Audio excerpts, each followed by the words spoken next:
महिलांना रथ ओढण्याचा मान दिला जातो, काय अभिमान आहे आणि काय आनंद असतो संगमनेरात? संगमनेर येथे हनुमान जयंती रामनवमी फार मोठ्या उत्साहामध्ये साजरी केली जाते।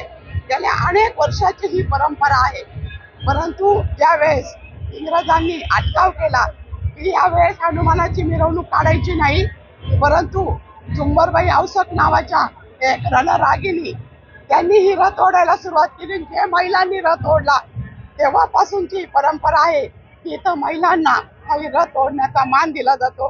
याचा निश्चितपणे आम्हाला अभिमान आहे की ज्यावेळेस स्त्रियांना कुठल्याही प्रकारचे अधिकार नव्हते, आज आम्ही वेगवेगळ्या पदांवर आहोत, परंतु जेव्हा अधिकार नव्हते त्यावेळेस झुंबरबाई औसक या रणरागिणीचा हा एक काम, एक कार्य आम्ही सगळ्या महिला इथे उत्साहाने जोरात करत असतो।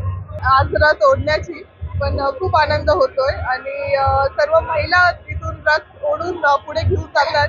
त्यात नारी शक्ती जी आहे ती दिसून येते आणि म्हणजे तसंच हनुमान जे आहे ते बाल ब्रह्मचारी होते, पण त्यांचा रथ ओढण्याची जबाबदारी जी आहे ती महिलांकडे आहे। हे बघून कुठे ना कुठे आपण रूढी परंपरांमध्ये बदल जो आहे तो आणत आहोत आणि ते संगमनेर पासून होत आहे, वर्षानुवर्ष हे होत आहे।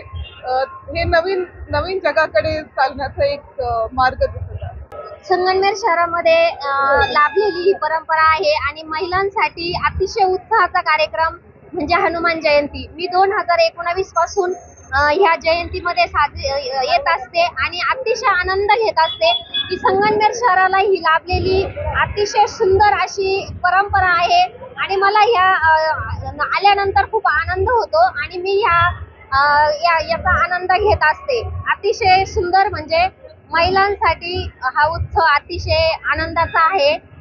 धन्यवाद।